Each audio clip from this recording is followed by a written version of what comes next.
vidéo de cette semaine va être un petit peu différente de d'habitude, puisque toute cette semaine, je l'ai passée à Varsovie pour essayer d'avoir mon visa pour la Biélorussie. Donc vous n'allez pas franchement voir de voyage, d'autostop, d'aventure et de jolis paysages. Vous allez surtout beaucoup voir de dessins, un petit peu de Varsovie, un petit peu de moments avec mes hôtes. Parce que voilà, c'est à ça que j'ai occupé le plus clair de ma semaine. Donc vous allez surtout découvrir ça cette semaine et on se retrouve pour du vrai voyage dans la prochaine vidéo. Donc là, ce que vous voyez ici, c'est une illustration à propos d'une nuit que j'ai passée dans les Vosges.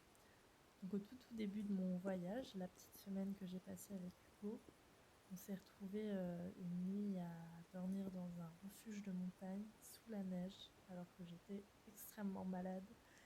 Et ça a été une bonne grosse galère. Donc du coup, j'ai dessiné plusieurs pages à propos de ça. Ça, c'est la page finale quand on arrive finalement au refuge à s'endormir tranquillement.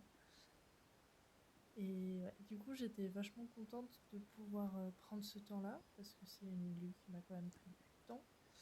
Et la plupart du temps dans la tente, c'est assez compliqué en fait parce que les conditions sont vraiment pas bonnes pour dessiner.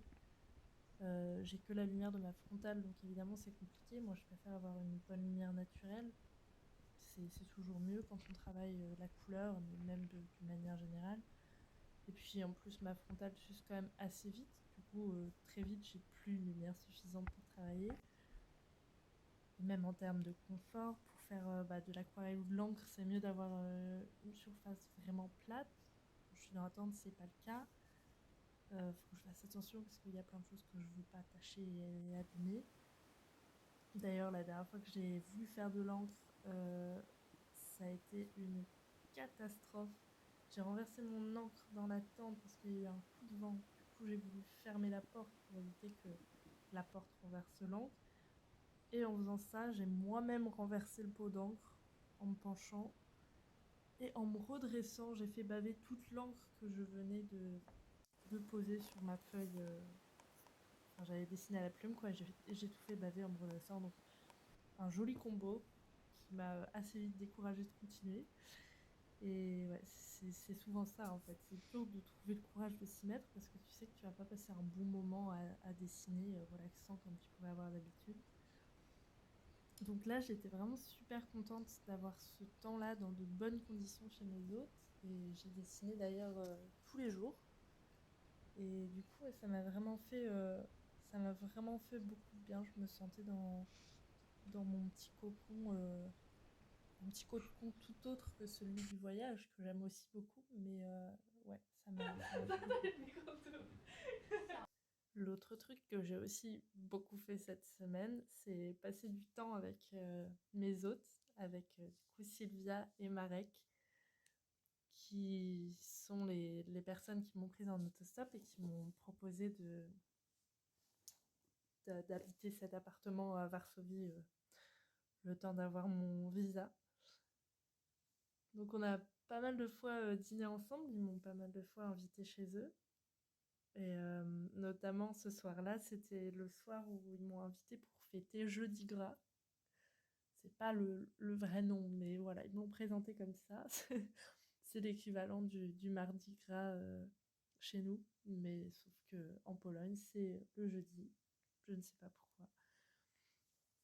Et ouais, c'est vraiment été des hôtes formidables.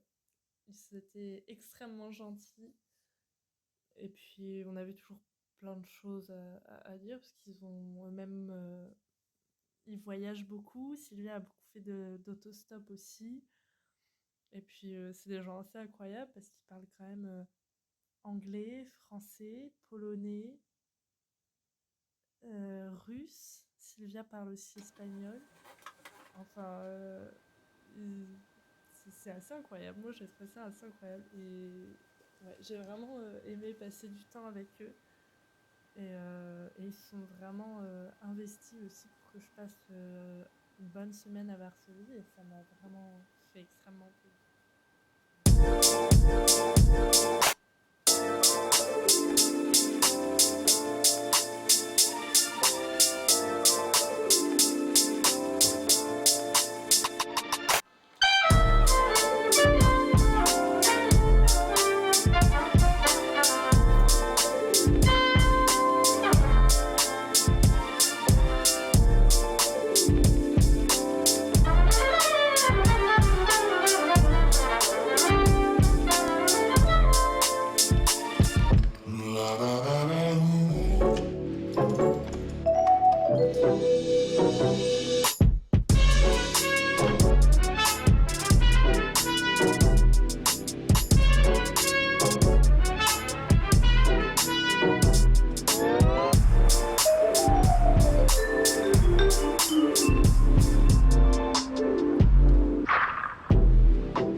au final, j'ai pas réussi à avoir mon visa pour la Biélorussie. Parce que du coup c'était très compliqué pour avoir le visa, il fallait absolument avoir une invitation d'un hôtel.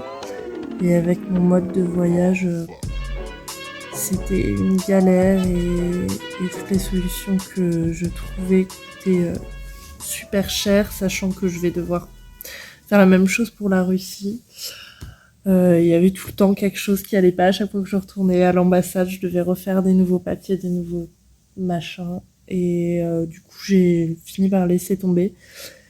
J'ai décidé que je vais peut-être au retour, mais en attendant, là, je vais du coup passer plus de temps en Ukraine à la place.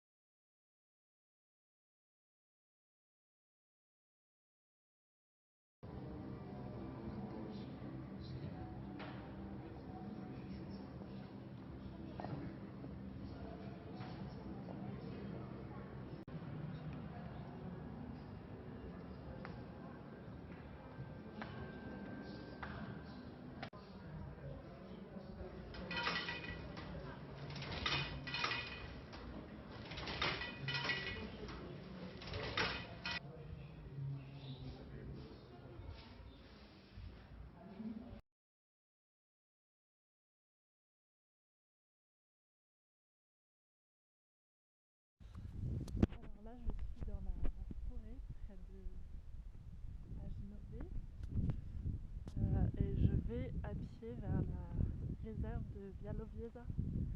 C'est une seule et même forêt en fait, sauf qu'ici je suis encore dans la partie, dans la nouvelle partie de la forêt. Et Bialowieza en fait c'est là où se trouve vraiment le cœur de la forêt et toute la partie en fait forêt primaire. Donc c'est une forêt qui n'a jamais été modifiée par l'homme en fait. Et du coup c'est vraiment une forêt comme à l'origine et c'est la dernière d'Europe. Donc j'ai décidé d'y aller à pied parce que ça me faisait plaisir de passer du temps comme ça dans la forêt. Bon, ça va être assez long. Normalement je fais une vingtaine de kilomètres. Enfin ce matin j'étais à une vingtaine de kilomètres. Mais par la forêt je sais pas, peut-être que c'est plus que ça. On verra. En tout cas je sais qu'ici la faune et la flore est extrêmement riche. Il y a notamment des bisons, des élans et des lynx. Bon bah ça a pas très bien marché mon expédition dans la forêt. En fait toute la forêt est inscrite au patrimoine mondial de l'UNESCO, mais il y en a qu'une toute petite partie qui est une forêt primaire. Et ça j'avais pas compris. Donc c'est quand je suis arrivée à Bialowieza que j'ai enfin trouvé cette forêt primaire, qui est en fait une réserve payante où tu n'as pas le droit d'entrer si tu ne payes pas et si tu ne te fais pas accompagner d'un guide. Donc je sais pas, peut-être qu'il y avait une autre partie dans laquelle on pouvait entrer, mais j'avais déjà marché 20 km, j'en pouvais plus et j'ai juste été dégoûtée de